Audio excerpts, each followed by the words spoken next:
LA Theatre Works presents Circumstances Affecting the Heat of the Sun's Rays by Amanda Quaid, directed by Annalise Erickson. Starring Jeffrey Aaron, Tara Lynn Barr, Scott Brick, Jake Green, Monica McSwain, and Emily Swallow. This play is part of LA Theatre Works' Relativity Series of science-themed plays. Lead funding for the Relativity Series is provided by the Alfred P. Sloan Foundation, bridging science and the arts in the modern world. You may not know her name, but Eunice Newton Foote made groundbreaking discoveries about the greenhouse effect in the 1850s. Her experiments showed that different gases, including carbon dioxide, absorb and trap heat, an early milestone in the history of climate science. And even though her findings were published in a leading scientific journal, a rarity in the days of a male-dominated field, her work remained virtually unknown until recently. Now, thanks to playwright Amanda Quaid, we have a dramatized portrait of the scientist's life at the time she published her pioneering study, which lends its name to the title of the play. And now, Circumstances Affecting the Heat of the Sun's Rays by Amanda Quaid, produced by LA Theatre Works.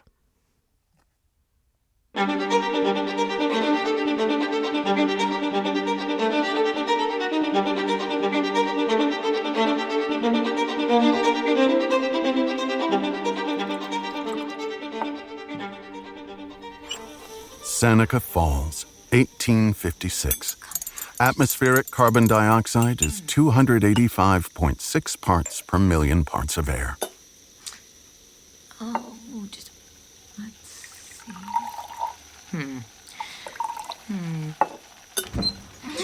see. Stop! It's mine! You took it from me! Oh, you need to knock. You, both of you can't come rushing into my workspace like this. Do you see this chemical? It burns. Sorry, Mother. This sets me back an hour. You fling the door open every time you need something. I can't work with these distractions. Believe you, it's nothing. But that's not true. It's obviously something. We're having a fight. About. Augusta wants to wear my hat to school. She seems to think it's hers. It isn't hers, it's mine, isn't it? Aunt B gave it to both of us to share. This is what you've come for. It's my best hat. I suppose you never thought of going to your father. He's in his study. Right. It is my hat. You know your father is an actual judge, right? Who sorts out squabbles for a living, but you don't go to him, you come to me. He's working. Right. It's not her hat. Let me see the hat. Mother! Now it's nobody's hat. Why would you do that, Mother? It's what I'll do to any fashion accessory that compels my daughters to this nonsense. You're wasting your time and mine, and that's as close as we get to a sin in this house. Is that clear? Yes, Mother. Yes, Mother. Now go. See, I told you she was busy. It was my best hat. Let's see. Where do you want these journals? On the table, darling. What years are in there? It's every American Journal of Science and Arts from 1820 to 1835. Good. I need inspiration. Are you on a break? Not exactly. We can talk later. Thanks. It's just... Yes?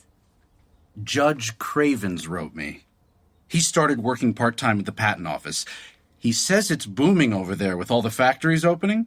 Everybody's patenting ideas, hoping they go to wide production. So? I'm tempted. To? Follow Cravens that way. Why would you work at the patent office? It's fascinating. Law isn't? Not in the same way. You patent something, you've put your foot in the future. You've made your mark. What is it with men and marking everything all the time? It's not enough to do something. You have to get all the credit. Not just men. You have it too. How many wives and mothers do you know who lock themselves away from their families day in, day out? A lock on the door, be still my heart. You have ambition. I want to find things out. You want to push things forward as much as I do. You want to make your mark. You can't deny it. It's a scent you give off. And that's why you married me. Exactly why. Cravens wants me to have lunch next month with Charles Mason. He's the chief commissioner of the National Patent Office. He'll be up from Washington, and Cravens can arrange it. Do I have your blessing to go? If it means getting this curiosity out of your system, by all means. I don't suppose you'll go with me. Correct. Now, leave me alone. Please. And thank you. Let's see what we've got in here.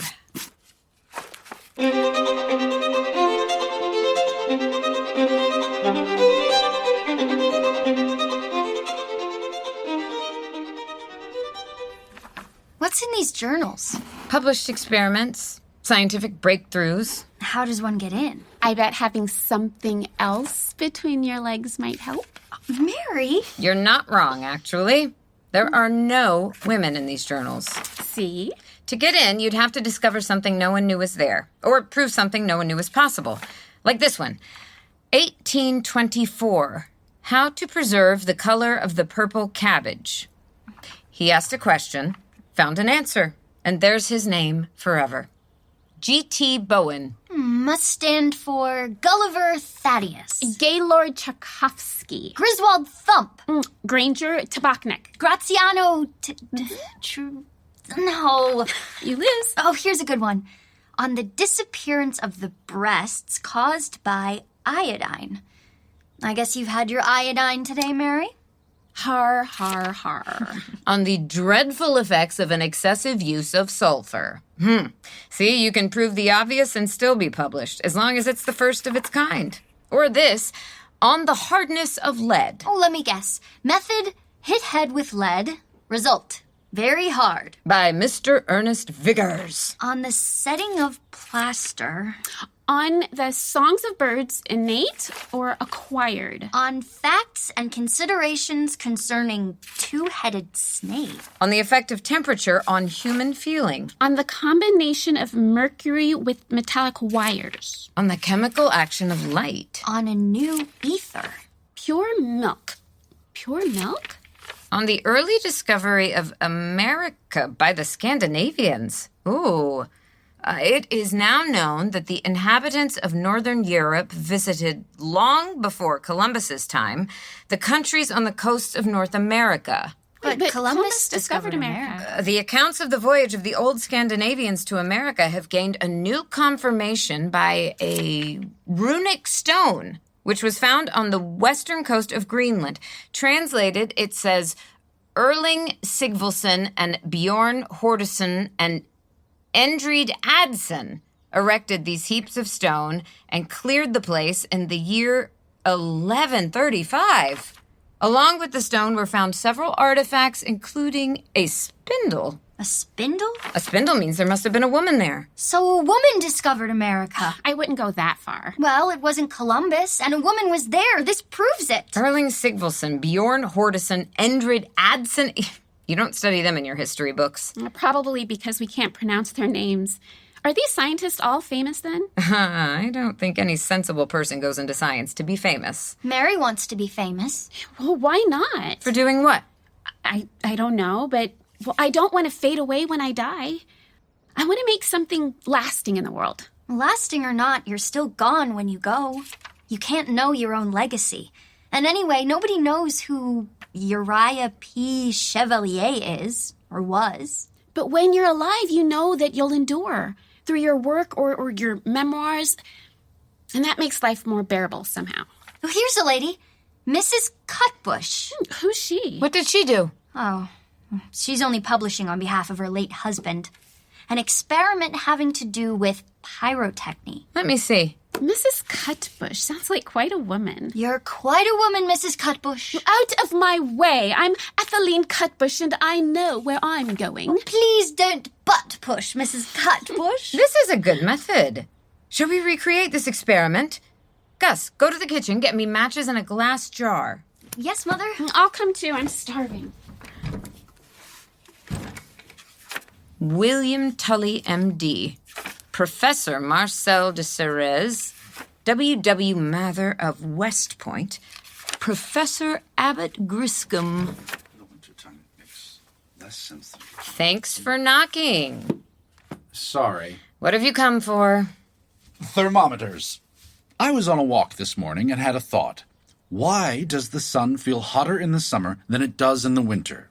Because it's colder? Exactly. Are you feeling all right?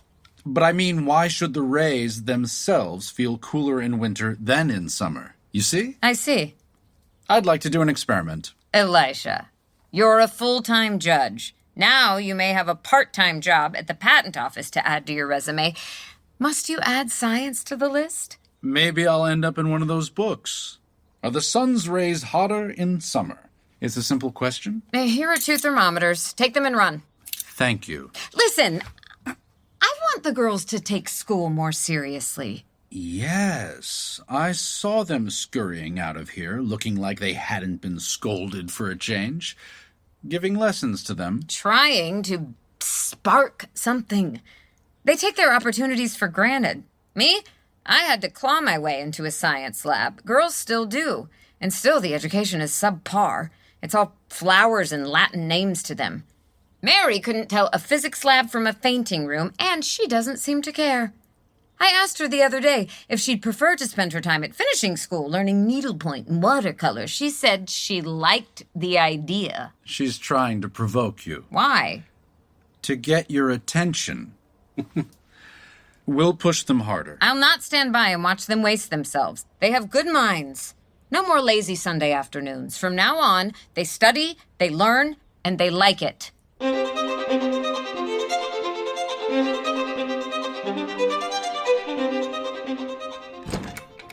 As requested, here is one freshly dead mouse, Mother. Oh, good, Gus. Let me see. I think it's dead. From the kitchen? The pantry. I vomited. Did Lucy see you? Yes. Did you tell her what it was for? I said Mother needs it. That's perfectly fine. Bit weird, but that's fine. Oh, it's gorgeous. Well done. Hand me that little knife. Oh, Mother, I really do believe you when you say all animals have hearts. I take your word for it. I really... I want you to start seeing things with your own eyes. You're 13. You're not a child anymore. They won't let girls do this in school. Imagine that. So, we do it at home. Now, behold. Oh. Would you look at that? There's a little heart. It's not quite dead, actually. See, the heart's still beating. Yes. That's good. You can see the way it pumps blood. And the stomach there, see? Kidneys there. Oh, just like yours and mine. Little lungs. All that in such a tiny body. Get the magnifying lens. Look up close. It smells. Yes. Sour. And? Musky. And sweet. Now close your eyes. Touch your heart. Can you see it better now? What color is it? Pink. Red. And your lungs? Gray. How about your kidneys? Brown and red. How much you can learn from a field mouse, eh? Leave classroom dissection to the boys. Formaldehyde stinks anyhow. So the mouse's insides are just a tiny version of mine? There are differences, but you can look at that and get a pretty good sense of what's going on inside of you. In some ways, it can be more useful than looking at a drawing of a human being. Did you ever do a human being? Dissect a cadaver? No. We should put that on the list, though. Go to the graveyard. I'm joking, Gus. Oh. Oh, but we could do bigger animals. Frogs, rabbits. Shall we try tomorrow for a rabbit? Oh, no thank you, Mother. Because? I like rabbits. Oh. I see. You like them. I suppose they're... What's that word I've heard you girls using? Cute? Yes, cute. Which used to mean acute, keen, sharp. As in, his mind is as cute as a knife. Now it means... What exactly? I don't know. Cute just means cute. Why do I suddenly feel like a great disappointment? We were having a good time with the mouse. I'd like to go back to that. I wasn't having a good time. I was trying to teach you something important. Yes, Mother. I don't push you if I don't think you're interested. I am interested. And capable. I am. At least, I think I am. I saw you painting out there earlier. Watercolor, was it? Yes. I was painting the violets blooming in the garden. We don't have many flowers back there, but they always come this time of year. Why watercolor? Art class. School. I like it. It's gentle. Well, back to it then. I have some work to complete before lunch. Did you say something, Mama? No, Oh, thought I heard you say something. not me.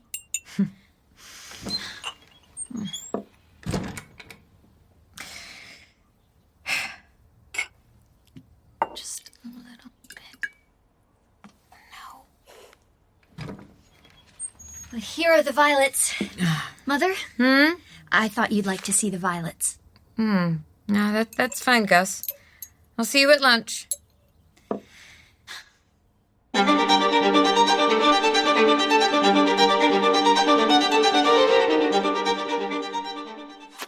This came for you. What's it say? It's your letter. Here. It's from my father.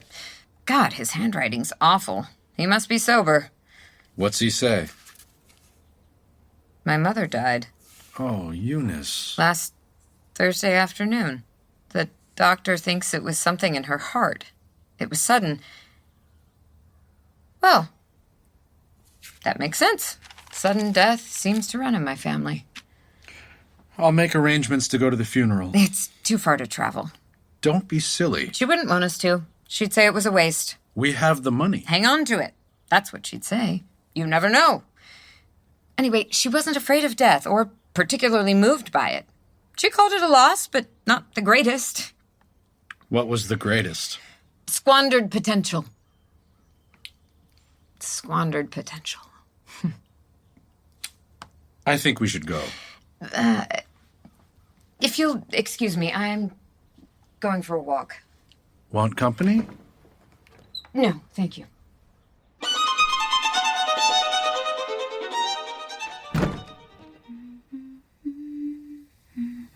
What's this?